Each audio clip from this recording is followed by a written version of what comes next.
Les experts bordelais rencontrent la sélection espagnole pour une double confrontation dans le cadre de la préparation pour les championnats d'Europe à Herford cet été. Après avoir vaincu la Russie, le Maroc et l'Allemagne, les Bordelais, qui jouent désormais sans guide derrière les buts adverses, s'attendent à un match compliqué face à l'Espagne, championne d'Europe en titre, 3e au dernier championnat du monde à Tokyo. Bordeaux débutera le match avec Maya, Villeroux, Miguez, Youm et Sofiso. L'Espagne aligne Marfil, Muñoz, El Adoui, Riera et Rodriguez.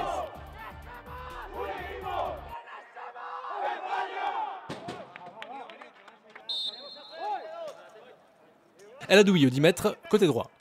Contré par Villeroux, il reprend possession de la balle, repart en arrière pour se recentrer. Il crochette Miouez pour accélérer flanc droit, il frappe trop à droite. Villeroux côté gauche, il passe Riera et Muñoz, arrive dans la surface, le tir stoppé par Rodriguez, Villeroux récupère la balle, il frappe à nouveau et l'arrêt du portier espagnol. Villeroux prend la balle à Garrido, il accélère vers le flanc gauche pour éliminer Muñoz, il frappe et bel arrêt de Rodriguez. Youm passe à Villeroux au rond central. 10 Bordelais face à Alvaro, repique au centre, la frappe et nouvelle intervention du gardien espagnol. Youm, flanc gauche, passe à Villeroux au centre à 13 mètres. Villeroux contourne la défense par la gauche, repique vers l'axe, il frappe et l'arrêt de Ramon Planchuelo. Adolfo Costa, le capitaine, qui progresse dans l'axe sans être inquiété. Il arrive aux 13 mètres, dévie vers l'axe et la frappe dans les bras de Sofiso. Villeroux qui accélère dans l'axe, dévie sa course vers la gauche, il est dans la surface, tirera de terre et le but! Ouverture du score pour les champions de France.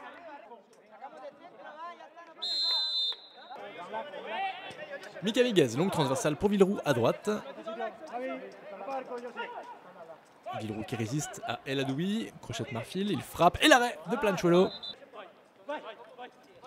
El Adoui côté droit, il crochette vers le centre, se replace sur son bon pied, il frappe stoppé par Sofiso.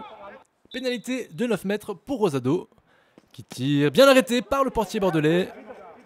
Villeroux qui accélère à droite, il tourne sur lui-même pour égarer la défense. Et la frappe dans les bras de Gutiérrez. Rosado qui accélère à droite face à Miguez, qui fait faute. Pénalité pour l'Espagne, dont va se charger El Adoui. Le 10 espagnol frappe et le but! Égalisation des champions d'Europe. Villeroux récupère la balle côté gauche. Il accélère vers l'axe. Crochet à droite aux abords de la surface. Et le but! Frappe imparable du capitaine bordelais qui redonne l'avantage à son équipe.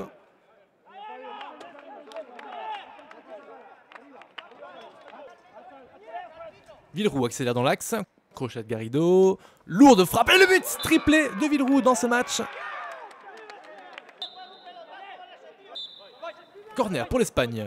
Riera remonte la barrière droite, fait demi-tour. Et le tir bien stoppé par Sofiso.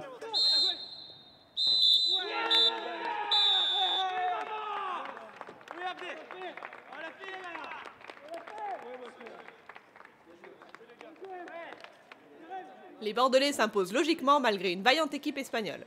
Une rencontre pleine d'enseignements comme nous l'explique le sélectionneur Jesus Pargueras, Yannick Le Colvez et les capitaines Frédéric Villeroux et Adolfo Acosta. Il est très important pour nous de pouvoir nous confronter à des joueurs aussi talentueux que Frédéric, l'un des meilleurs joueurs du monde, afin de tester la sélection. Il a inscrit 3 buts et démontré tout son talent, malgré son choix de refuser de réintégrer la sélection française.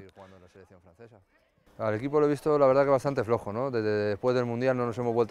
trouvé mon équipe un peu faible. Depuis le mondial, nous n'avons pas su retrouver notre concentration. La période de fête se note assez clairement sur le niveau de forme assez bas de nos joueurs, mais nous comptons augmenter le régime progressivement jusqu'au championnat d'Europe. Et justement, qu'est-ce que vous venez apporter à cette équipe espagnole ?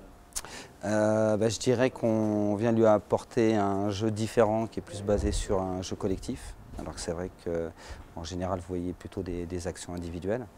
Donc je pense que c'est plus leur permettre de travailler les différents placements en fonction de la rapidité d'exécution des passes.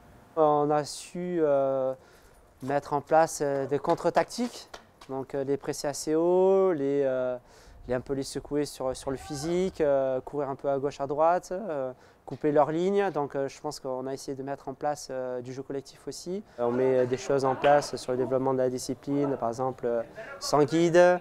On essaie d'être un peu pionnier sur certaines choses. Donc voilà, je pense que c'est ça aussi qui leur a donné envie de de tester les Girondins de Bordeaux. Como te decía, un equipo que está muy organizado y que juega bastante bien. Bordeaux est une équipe très organisée et qui joue très bien. J'aime beaucoup sa philosophie de jeu. Ils impriment beaucoup de mouvements au ballon. Esa manera de jugar sin guía, pues Cette manière de jouer sans guide demande de l'adaptation. Je le ferais s'il le fallait, mais je ne me vois pas du tout jouer sans guide.